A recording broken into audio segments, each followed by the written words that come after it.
Well, the peaceful transition from president of one party to a president of another party goes back to our founding fathers. It happened with John Adams when he lost his re-election bid to Thomas Jefferson. Newsy's Amber Strong explains what's ahead for the Biden-Harris team. The election was called Saturday. The inauguration is January 20th. So what happens in between? Before President-elect Joe Biden gets here, there are a number of steps.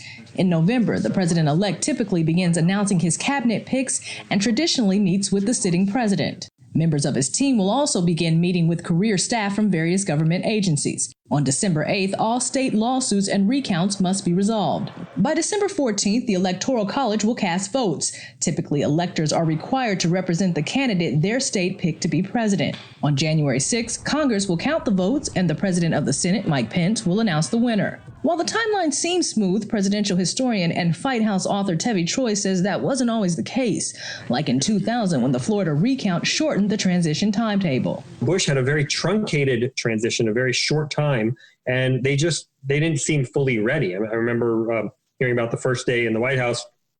They didn't have the White House phone books available yet. So people, top staffers didn't know how to reach each other. So they were kind of walking from office to office trying to find their colleagues. The Pre-Election Presidential Transition Act of 2010 alleviates some of the problems from 2000 by allowing campaign support in the forms of things like office space and computers as soon as a nomination is secured. However, Troy says the peaceful transition from one president to the next goes back to our founding fathers, John Adams and his successor, Thomas Jefferson. It's an important election, perhaps the most important election in human history, because you had a peaceful transition of power from one party to the other. But I would say that Adams didn't necessarily handle it so well since he took off and left before the inauguration happened. This year, the winning campaign has $6.3 million allocated from Congress to spend on the transition. But the General Services Administration, run by Trump nominee Emily Murphy, determines when to release the funds based on when they determine a clear winner. Meanwhile, the Biden team has launched a transition website and says that addressing COVID-19 is among their top priorities. Amber Strong, Newsy, Northern Virginia.